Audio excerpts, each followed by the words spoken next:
jump right in. Yeah. What do you think of your sister's relationship with Juma Jukes? Oh gosh. Do I have a chance? Should I shoot my shot? Oh Lord.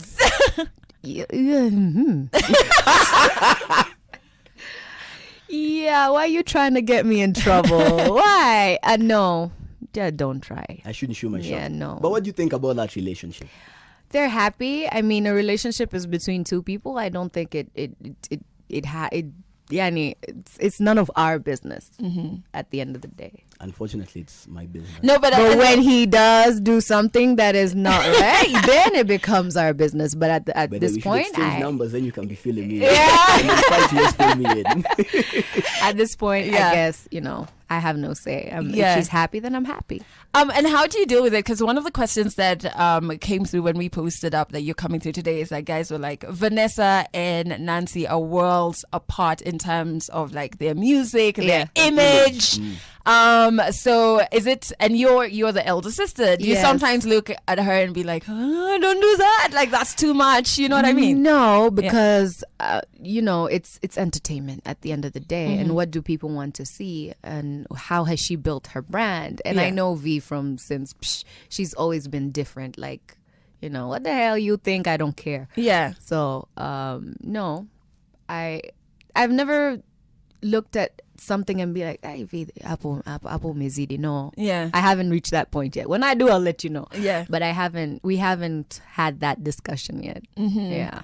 Okay. So another thing that guys want to know is in terms of your husband. And like, where did you guys meet? Because you mentioned earlier that my husband was my brother's friend. Okay. So he's one of those people where he's a friend you've always had, you confide in, you talk to, but you've never seen him in that way. And then he ends up in that way. So he jumped out of the friend zone. Yes. Kumbe people can manage too. Yes. There's hope for you, Chim. My dreams are valid. And I guess because it was God's plan. Yeah.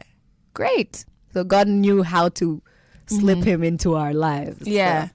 And how is because that's another thing that guys got the impression of back here because of the rumors and all that was happening at the time was that your family wasn't really for the union and the relationship. So was that true at the beginning? Like I said, I think the reason they were upset is because I didn't share it with them in time. I didn't tell them beforehand. And, once you tell, I spoke to them and I'm like, dude, a relationship is between two people, right? When I make my decision, I've made my decision. And I don't think I need to have anyone's consent on who I would like to marry or who I would like to date. So, please let this not be something that,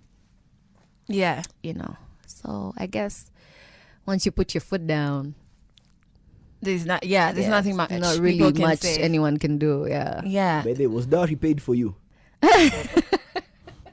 You're just is that the Nigerian in you asking or the Kenyan? No, I'm trying to calculate. Me, I'm looking into the future. Yeah. Oh, what about my father's people? So when I go, I'll be going to a shrine to find out. No, it wasn't actually. And there was a dowry for you. No, because my mother doesn't believe in it.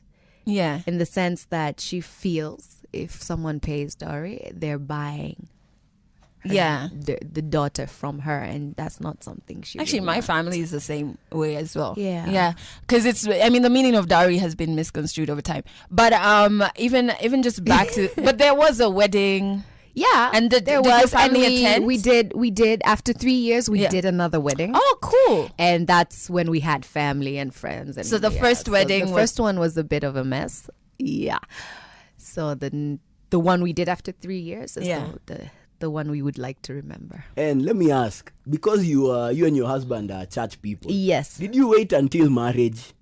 Or was there communication happening? No, we actually did wait until marriage. I want to know about the mess. The first. Why do you call the first wedding a mess? Because there was so much drama that we really don't want to go into. Let's just say there was so much drama, and yeah, let's leave it at that. Because I do know, and I think it's you guys, Chim, who ran a story. And feel free to smack him if you're in arm's length. Yeah. Nancy, I don't know why you've sat there with your broken knee. Break the other knee, right? Feel free. There's a story, and I'm pretty sure it's you guys who ran it. That there was somebody else he was with, and so there was like some sort of It was an love, issue. not a love Before triangle. the wedding. Yeah, the first Yes, wedding. there was someone else he was with, and you know She was that's always that bold and true. Okay. relationships always, come and go and whatever. Yeah. And in this case, she left him because he went through a, financial. Well, how can I put it? Like, whatever. Issues like issues. Thank you. That's the word I was looking for. And she, you know how some people marry for money? Mm-hmm. That was her. She married for money. So when he was going through that rough patch, she left. Went Okay. and found someone else. Gave birth. Continued her relationship with this someone else. Yeah. And then, that was the end of them. And he didn't believe in trying to resolve. I mean, you left me. You got someone else. Even got a baby. Yeah. So yeah. And did she want him back now when you guys were together?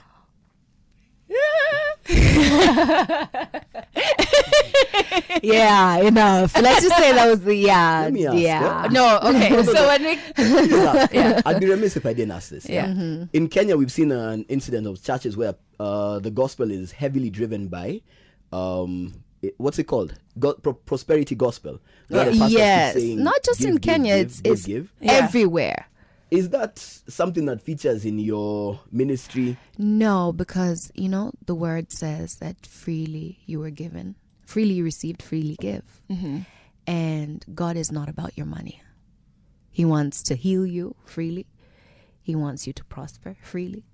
You get what I'm saying? Like what God wants us as servants of God to do is to feed people's souls, right? Feed their spirits. And then at the end of the day, once they understand him and understand his word and know how to live in ways that are pleasing to him, he opens doors. He blesses them. And that's how they prosper. But it doesn't not work. in the fact that we leta ya kwako, leta gari, leta pesa, And then leta you'll nini, get- leta nini. Yeah, and then you'll get. Yeah, not like that.